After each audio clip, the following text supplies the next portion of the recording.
Good afternoon, everyone. We are live today from Sakrawal Hospital. We have our expert, Dr. Anand Mamdapur, our head and senior consultant, critical care medicine. We are here to talk about how the critical care medicine has evolved during this pandemic situation. Good afternoon, sir. Good afternoon. Thank you very much for having me on FB Live. First of all, this devastating COVID-19 pandemic, let us hope that it is coming to an end, keeping our fingers crossed for the second wave. And the COVID-19 pandemic has shaken the entire humanity. Yes. It has brought a lot of changes in every individual, every department, every industry. So is the medical field, and so is the critical care department in the medical field. We have gone through a lot of changes. You know, every adversity is an opportunity for innovation. So a lot of changes have happened in this. And because we are frontline workers, healthcare warriors, we were the first to respond and first to adopt to this new change. Yes, sir. Very true, sir. So, Doctor, there are a few questions from the viewers. Yeah.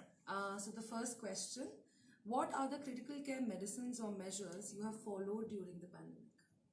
Okay. The very first thing is, as this is a new thing to the entire world, we need to segregate our beds into COVID and a non-COVID zone.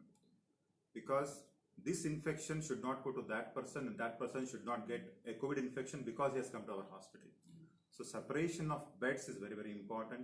Creation of beds, creation of separate entity, separate group of doctors, duty of doctors, even a separate lift for transfer of the patients, relatives, everything was fine. And we need to have a separate room for entering because we need to wear a PPE, a wearing area, and a separate room for removing the PPE, because removing the PPE is the time where you have a higher chance of acquiring this infection. And as you know, it's a deadly infection. Everything has to be new. And we need to take a lot of teaching lessons for doctors, nurses, paramedical staff, because for them everything is new and everything is coming with a lot of fear, a lot of anxiety to the doctors, nurses, everybody, in addition to the family. So it's a new change, and hopefully and thankfully we have all adapted to this new change. So next question, could you please explain how the same has been evolved through the pandemic? Yes, as I've been telling that a lot of changes have happened, and the very basic what I recollect is the traditional symbol of a doctor is a stethoscope. You know, the modern ICUs, we use lot of bedside machine called ultrasound and echocardiography. That is partially replacing the stethoscope now. But because of the COVID situation and we are wearing a complete body PPE, we cannot use the stethoscope. So COVID-19 has removed the traditional stethoscope from our day-to-day practice. So we have been using only the machine for assessing our patient. That is the most important first change that has brought in. Second thing is telemedicine and tele-ICU. Tele-ICU and telemedicine is there in our healthcare system for a good amount of time. But somehow it was there with lot of ifs, lot of buts, lot of legal hurdles, lot of hassles. But the government of India has come with a very good, very clear guidelines as to how you can practice a legally, ethically safe telemedicine and a tele-ICU. We had, the government of Karnataka had a very good command center wherein a few of my colleagues have monitored the district hospitals across the entire state, wherein they have gone through each and every hospital, what are the number of patients, what are the different varieties of patients over there, what are different complications they have landed in, and what protocols they have followed. They have streamlined all the protocol, they have monitored each and every patient, and they have got a very good success rate, and they have been able to reduce the death rate. So this is very, very important development which has happened in the healthcare. Wow, sir. So what was the role played by the critical care pharmacists during the COVID-19 pandemics? Yes. One way it is good, one way it is bad. So you have 30 beds in the ICU and all 30 patients are your COVID patients. Unlike a normal ICU where all your patients are different, all their problems are different. But here all your patients are COVID patients, and each patient is different. Each patient is living into one or other complications. So, and the medications given for this COVID probably are the same because all the patients are having the same disease. So the number of medications which is required and the quantum it is required, the sudden surge in the requirement. So it is a big challenge for the entire pharma industry and the pharmacists. And you need to acquire, and a lot of these medications have come after innovation. And families, they do not understand, they do not know well about these medications. So we need to prepare a protocol, send to the family, try to make them understand why we are using this medication, how this medication is going to help your patient, what are the possible side effects, make them understand and get them.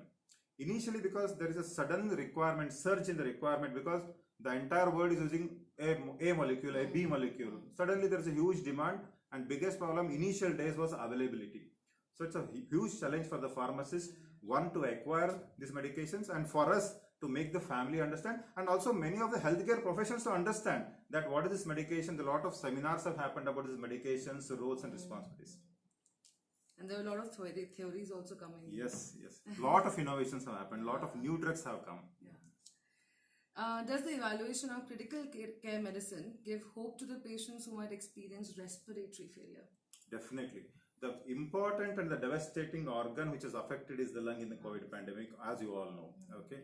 And many patients have developed respiratory failure, and that is a primary reason for which a patient is coming to the hospital. This has given rise to a lot of innovations in oxygen delivery equipments, ventilators. Lot of companies have come with a small size for our Indian conditions, for the economic burden, a very reasonable cost-effective ventilators have come in. And we have also procured a lot of good ventilators. Almost every hospital has acquired good amount of ventilators to take care of this respiratory failure. And these ventilators and all these things are, as of right now, predominantly restricted to Tier 1 bigger cities in the country. Some of the Tier 2 and most of the Tier 3 and other cities, other smaller places, they have not a good experience with dealing with the ventilators. So all of them have got a training, all of them got used to what is a ventilator, to how to handle this, how to make that ventilator comfortable for the patient and patient comfortable for the ventilator, how to use them and how to effectively get the patient out of the ventilator. All these were very much challenging. So all innovations have happened in this direction, and there's a very good hope. It's not like that you have come with a breathing difficulty, your lungs are in failure. That is not the end of the game in COVID. Lot of patients have recovered, one, with a simple oxygen, second, with a simple oxygen delivering machines, and third, finally, ventilator. And we have successfully removed a lot of patients out of ventilator who have been admitted with COVID.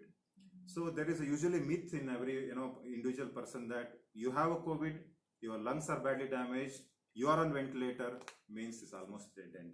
There is no possibility whatsoever that this patient will come out of this ventilator. No, that is not the case. We have taken out successfully a lot of patients out of ventilator. Many of them were kidney transplant recipient patients who are at a high risk of infection. Many of them were cancer patients. Many of them were very elderly patients. Many of them had a lot of previous health issues. So we have taken them out of the ventilator. Although I can say that the success rate among the entire world as compared to other diseases with respect to ventilation is not that great. But among that, we have been able to take good bunch of patients, a bulk of patients out of this devastating disease. Very nice to hear that, sir. So what are the basic critical care procedures you follow for the patients who are COVID-19 patients? Everything dealing with COVID-19 patients is extremely challenging situation, because with that PPE it's very, very difficult to work. That PPE completely covers your whole body. You can't have a sip of water, you can't go to the restroom, and you are wearing double gauze, triple gauze. With that you have to do all these maneuvers and procedures. Normally we do all these procedures like blood pressure monitoring procedure, and to put a special catheters to give medications. Special catheter, this will help to get the blood sample for sending investigations. All these are routine things which have happened. The most important, as I just narrated, that putting a patient on a ventilator, that is a situation, or a patient who is coughing, patient we are putting on oxygen special delivery machines. Those are the patients who impose to the healthcare profession a lot of risk of acquiring this infection. So in that context, we have to be extremely careful and extremely take all the precautions. Those are very challenging. So putting a patient on the ventilator, that is a very important and routinely done procedure in this. And other important thing, because the COVID-19 has damaged the lungs, these lungs had become a very soft jelly-like thing. And they used to easily rupture, causing lot of sudden air collection inside the lungs. Air collection inside the lungs is a life-threatening condition. In the last about 9 months, the amount of air collections what we have seen, probably we have not seen in the last 7 years. Okay, so we have to put special tubes to drain out this air so that the patient gets better. So all these are the routine procedures what we have done during this COVID-19 pandemic against all adversities. Thank you, sir. These are the questions which we got from the viewers. So before we conclude the session, now you have already gone through the phase and we are still dealing with, you want to share your experience a bit with the audience?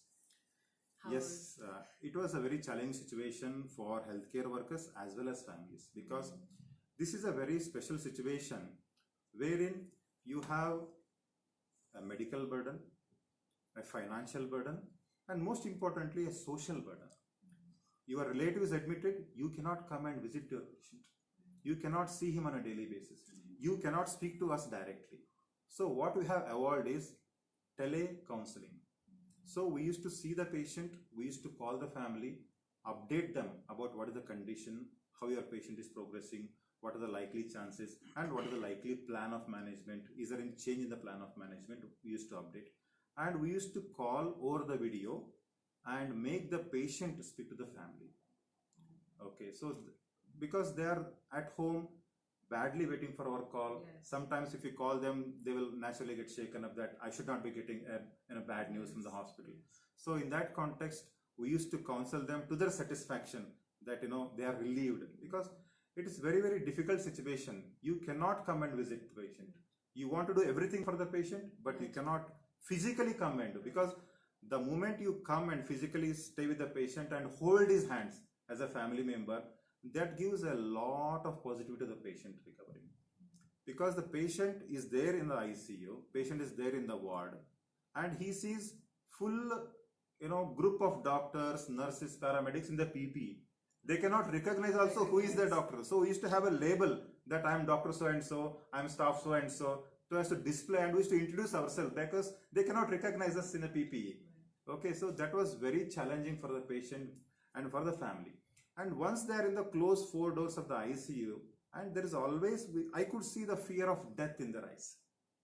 It was very, very, very disturbing to all of us as a clinicians and all of us as the healthcare professionals.